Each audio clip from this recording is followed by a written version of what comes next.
All right, let's get right into it. In 2025, our digital lives are facing a threat that isn't just growing, it's evolving at a terrifying speed. We're talking, of course, about malware. And in this breakdown, we're going to unpack what that really means for all of us. I want you to look at this number, $10.5 trillion. Let that sink in. By 2025, that's the estimated cost of cybercrime every single year. We're talking about a figure bigger than the economies of most countries. And trust me, that's not just some problem for big corporations. That cost gets passed down to you and me. And at the very center of that massive number is malware. So, what even is malware? You hear the term all the time. Well, the simplest way to think about it is this. It's any piece of software that was built on purpose to do bad things. It's a digital weapon, plain and simple, designed to be hostile, to be intrusive, and to target your information. Okay, so we've got this mind-boggling $10.5 trillion problem, but it's easy to hear a number that big and think it has nothing to do with you, right? Well, let's bring it down to earth and talk about what's really at stake, not for them, but for you. This is about your privacy, your money, and your day-to-day life. The impact is very, very real. We're talking about criminals stealing your identity. We're talking about ransomware that can literally shut down a hospital or a small business for weeks. And maybe most important, malware is often just the foot in the door. It's the gateway for even bigger, more destructive attacks down the line. And if you want to put some dollars and cents on it, look at this. The average cost of just a single data breach is almost $4.5 million. But look at healthcare. It jumps to over $10 million. Why? Well, think about it. Your health records are some of the most private, valuable data you have, and that makes hospitals an absolute goldmine for attackers. You know, to really defend against an enemy, you have to understand how they think, how they operate. So that's what we're going to do now. We are going to dissect an attack and see exactly how malware gets in and what it does once it's inside. So, for all the talk about super complex hacking, what's the number one way in? It's us. Look at that. Over 60% of all malware gets delivered through a simple phishing email. Just a sneaky fake message designed to trick one person into clicking one bad link. That one click is the front door for most attacks. And after that click, the attack unfolds in 4 key stages. The best analogy is a burglar. First, delivery. That's the burglar finding an unlocked window, your phishing email. Second, execution.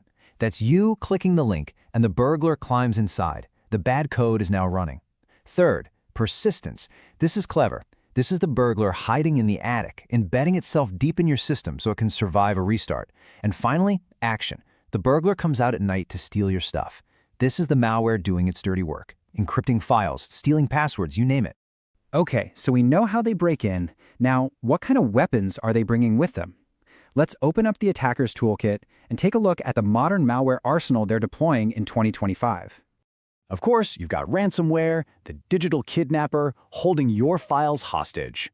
Then there are info stealers, which are sneaky little things that just sit there and quietly steal all your login info. You've got rats or remote access Trojans, which are terrifying. They give an attacker full remote control of your machine. And then there's this ghost in the machine, fileless malware, which lives only in your computer's memory to avoid being caught. And now for the real game changer. The thing that's making all of this so much more dangerous in 2025 is AI.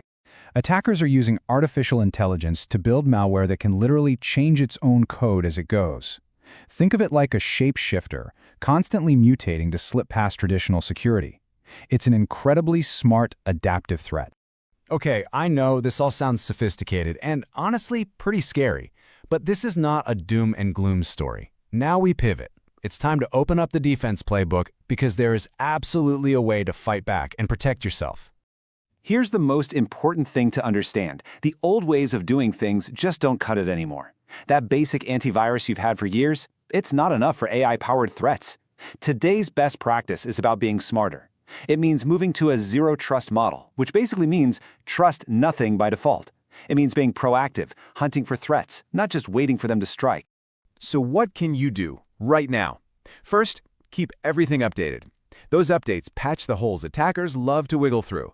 Use layers of security, not just one tool. Learn to spot those fake emails. And please do this. Follow the 3-2-1 backup rule. That means 3 copies of your important data on 2 different types of media, with at least one of those copies stored completely offline, where no one can touch it. This quote just nails it, doesn't it? Today's malware is built to be evasive. It's designed to slip past old-school defenses. The only way to counter that sophistication is with security that is just as sophisticated. It has to be layered, and it has to be intelligent. So as we wrap this up, there's one final idea to leave you with. This isn't a problem you just solve and walk away from. We are in the middle of a new kind of cyber arms race. It's a constant, never-ending battle between attackers building new weapons and defenders building new shields. And if you want a sense of the sheer speed of that race, look at this number. Over 560,000. That is how many new malware programs are created, detected, and cataloged every single day. The volume is just staggering. The other side is relentless. So, we'll leave you with this one question to think about.